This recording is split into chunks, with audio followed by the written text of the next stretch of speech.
Hello everyone, this is Monica Lupion and today I will talk about the empirical equations that we can use to calculate the convective heat transfer coefficient. This is part of the online course CE 318 Heat and Mass Transfer. If you recall from previous presentation from previous lecture, we already covered the fundamentals in convection. We talk about natural and forced convection and we defined some parameters, like for instance the Nusselt number, that we will use for the evaluation of the convective heat transfer. Then we cover the 4 different methodologies to make an estimation of the heat transfer coefficient using analytical methods. And today the presentation is related to the equations that we can also use, the empirical equations that we can use to calculate the heat transfer coefficient. One thing that we talk about when we define the different analytical methodologies to calculate the convective heat transfer is that in most of the cases they are limited by the geometry, for instance. So when it comes to complex geometry or more complex than a simple flat plate, for instance, the analytical methods will become very complex. So that's why during many years different researchers also developed these empirical equations. So even when the solution is not 100% accurate, but it's a good approximation about the values of this convective heat transfer coefficient.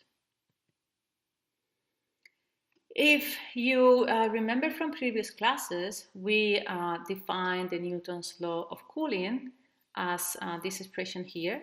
So we can calculate the heat rate if we know the convective heat transfer coefficient, the geometry, and also the delta T. So in order to calculate the heat rate, it's important to know all these 3 elements, including the convective heat transfer coefficient. So that's why it's very relevant to know or to find a way to calculate this convective heat transfer coefficient. As we discussed in the previous lecture, H depends on many different parameters. For instance, the mechanism of fluid flow, the fluid properties, and the geometry.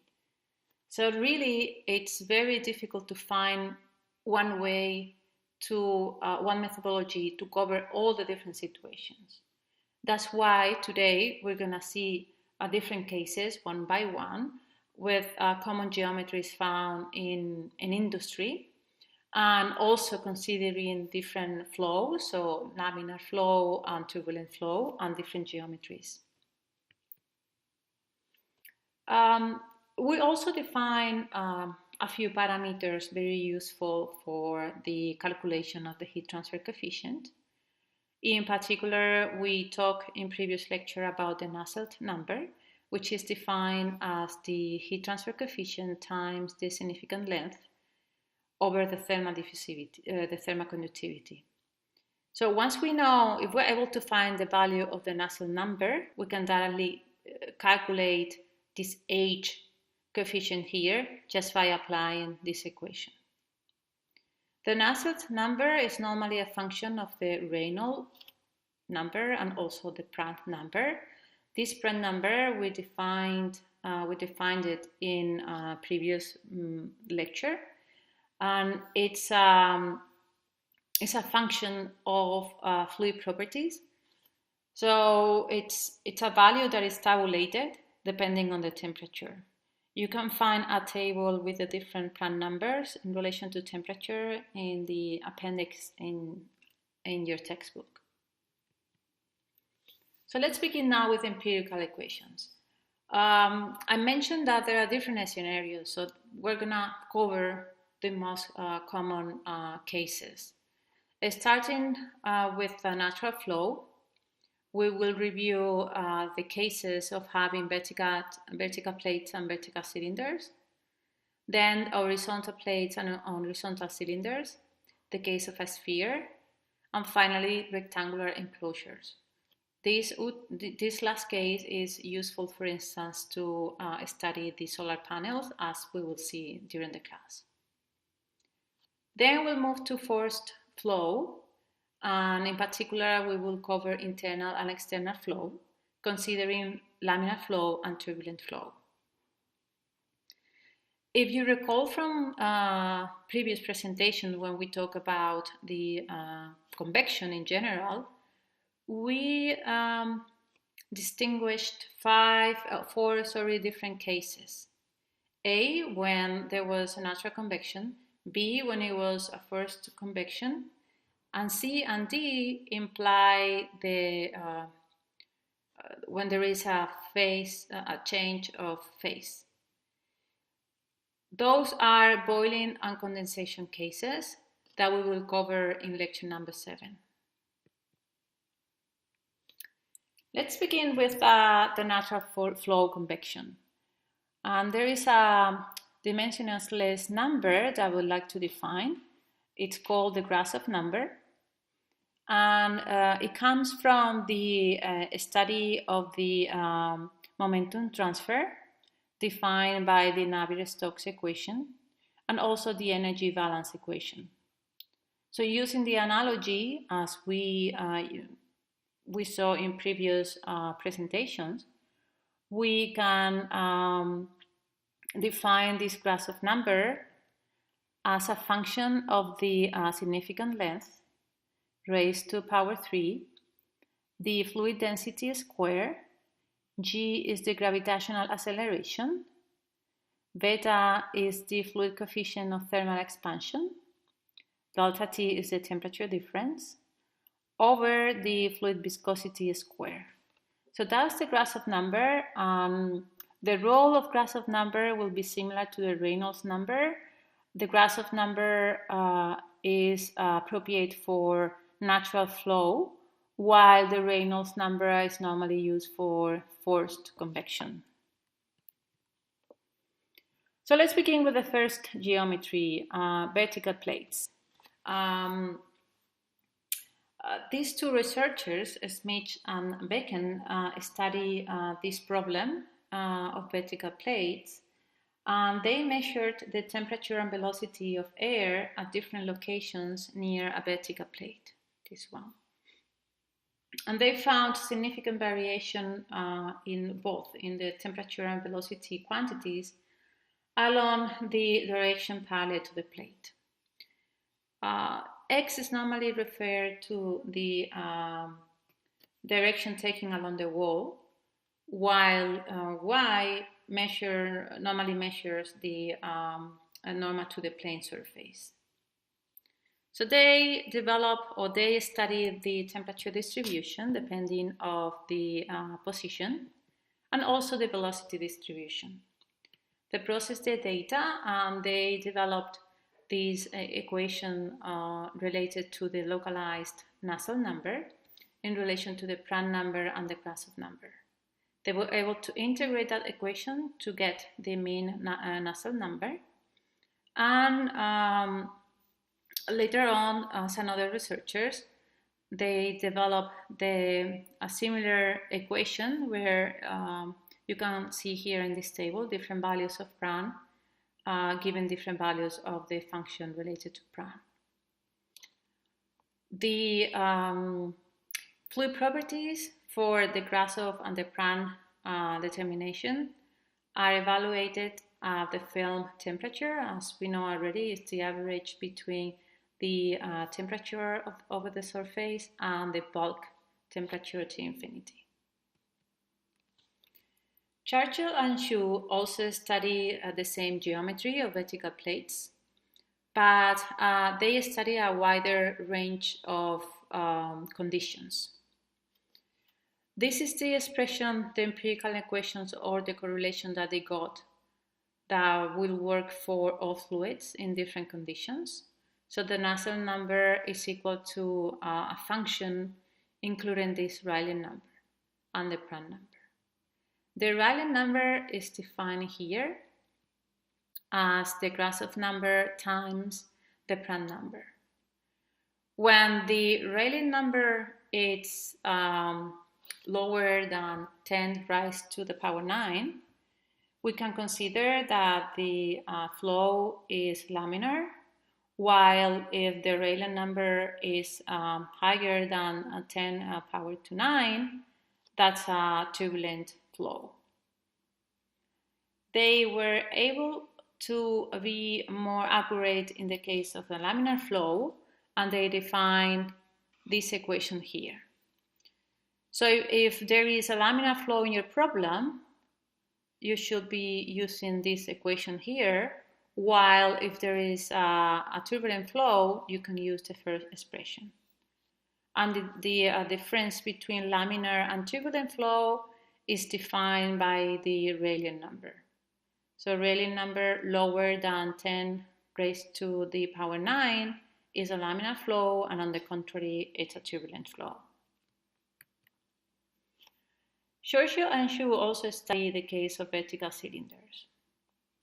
And they find out that they can use that it's okay if we use the same equations as long as the diameter of the cylinder over the length of the cylinder will be higher than 35 over the Grasov number raised to the power 1/4.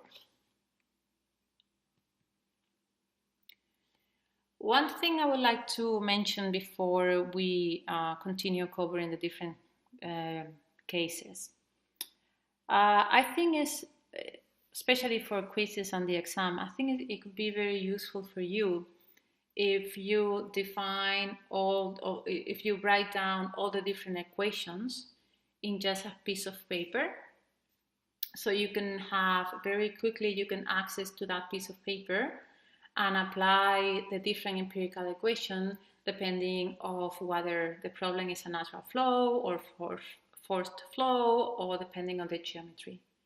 It's important to include the empirical equation, and also if there is any limitation in terms of the Prandtl number or the Rayleigh number, so anything that could be useful to solve the problem.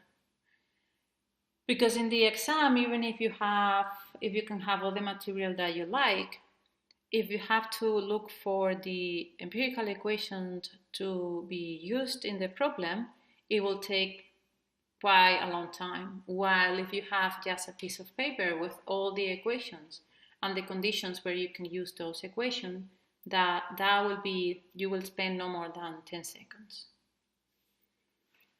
Okay, let's continue with the lecture, and now we will see the case of the horizontal plates. Two different cases here studied by McAdams. If the horizontal plate is a hot surface facing up or a cold surface facing down, depending on the Rayleigh number, you can either use this first equation here or the second equation, directly relating the Nusselt number with the Rayleigh number. If the horizontal plate is a hot surface facing down or a cold surface facing up, the empirical equation is now different and is indicated here. The fluid properties are, as normally, evaluated at the film temperature. Horizontal cylinders, also studied by Churchill and Chu, and they developed this expression here, where for a range of the Rayleigh number. But normally what is most common probably is the Morgan equation. It's very compact, and it's a relationship between the Nusselt number over the diameter of the cylinder and the Rayleigh number. And the values of n, this power here, is included, and this constant here, c, are included in this table depending on the value of the Rayleigh number. Here, the significant length is the diameter. It's not the length L, but it's the diameter d. And the fluid properties evaluated at the film temperature. Spheres. This was a study by Jude for Prandtl equal to 1 and laminar flow. This is the equation that you can use to calculate the Nusselt number, and it's directly related to the Rayleigh number. the fluid properties are evaluated at film temperature. Of course, there are more equations related to a natural flow in spheres. This is just one of them. So if you, for some reason, have to solve a problem involving a sphere,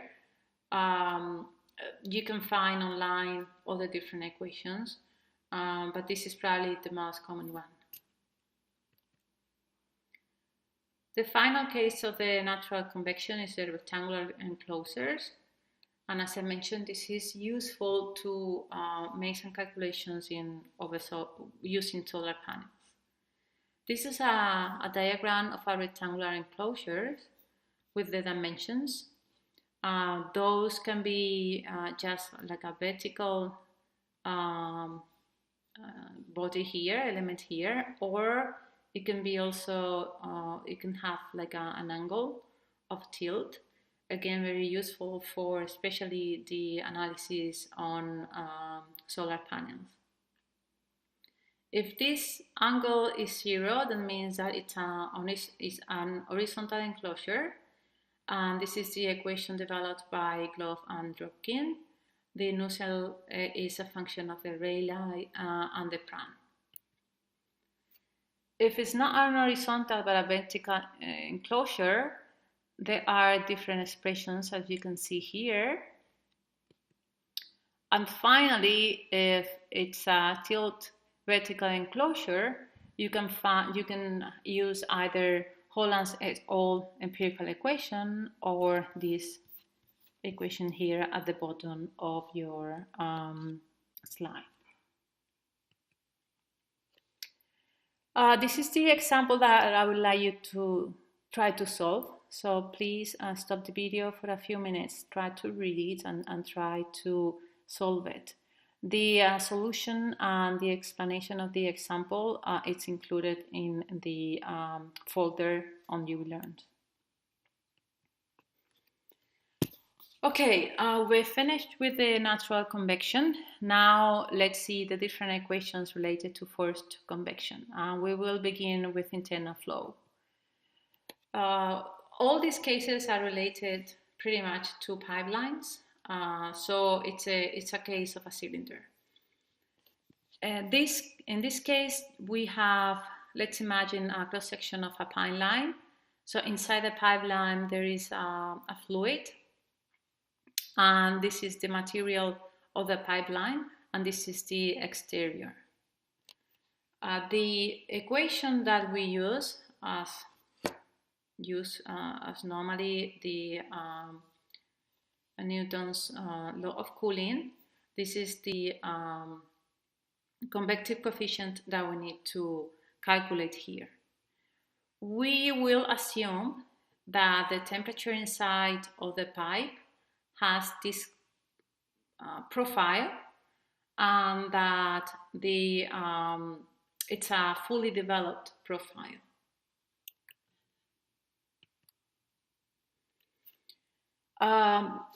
The empirical equation when it comes to laminar flow inside a pipe is this defined by Cedar and Tate, and the property of the fluids are evaluated at the bulk fluid temperature. So it's the average, as you can see here. What is new here is the use of the Peckel number. The Peckel number is the Reynolds number times the Pran number. So once we know the Reynolds and once we know the Pran number, we can calculate the Peckel number, and that's basically what we need to make the calculation about the Nusselt number.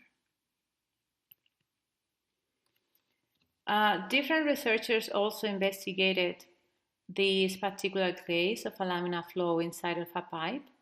In this graph here, it's the graphical representation of the solution relating the Peckel number and the Nusselt number.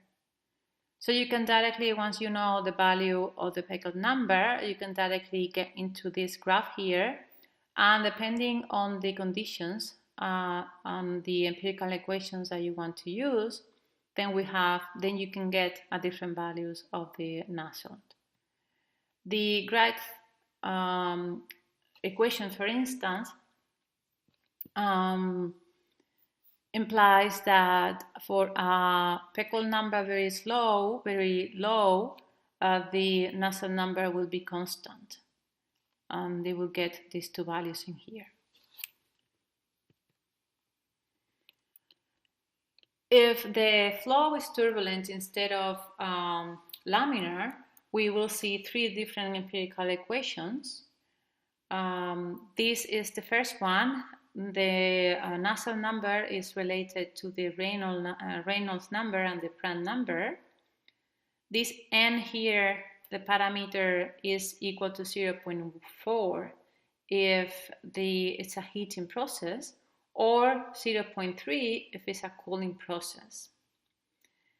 The conditions that we need to fulfill is that the Reynolds number needs to be higher than 10,000 and that the length over the diameter of the cylinder should be higher than 60, while the Prandtl number has to be lower than 100. Second equation is the Colburn equation. We use the Staton number here in relation to the Reynolds number and the Prandtl number. If you remember from previous presentation, previous lecture, we defined the Staton number as the H coefficient over the density, the velocity, and the thermal capacity. In order to use this equation, we need to evaluate the Reynolds number and the Prandtl number at the temperature of the film, while the Staton number should be evaluated at the bulk temperature. Third option here, which is probably less used than equation 1 and 2, is the Sider and Tate, and it's the Staton number as well in relation to the Reynolds number and the Prandtl number. There is an additional case for turbulent flow inside of a pipe, and it's considered that the pipe is very short. So the relationship between the length and the diameter is minor than 20. In those cases, we can use these two expressions to adjust the value of the heat transfer coefficient that we calculated for the case of a very long pipe.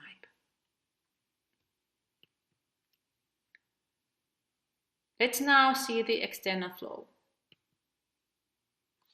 Different geometries here. If we have forced convection and external flow over a plane surface, depending on the Reynolds number, whether it is lower than 2 times 10 raised to the power 5, which is laminar flow, this is the Nusselt expression that we can use. While if the Reynolds number is higher than 3 times 10 raised to 5, it's a turbulent flow, and in that case, we need to use this other expression here. The fluid properties are evaluated at the film temperature in this case. Cylinders in cross flow. There is this very compact equation here. The Nusselt number is related to the Reynolds number raised to n times the Prandtl number times a constant b. And in this table here is the value of the constant depending on the Reynolds number and also the n. Single sphere, two expressions here. This Whittaker is more general expression. Then this Rans and Marshall equation, it's usually applied for falling liquids drops that when they're modeled, these drops are modeled as spheres. Last case is the banks of tubes. And there are different empirical equations here and different considerations.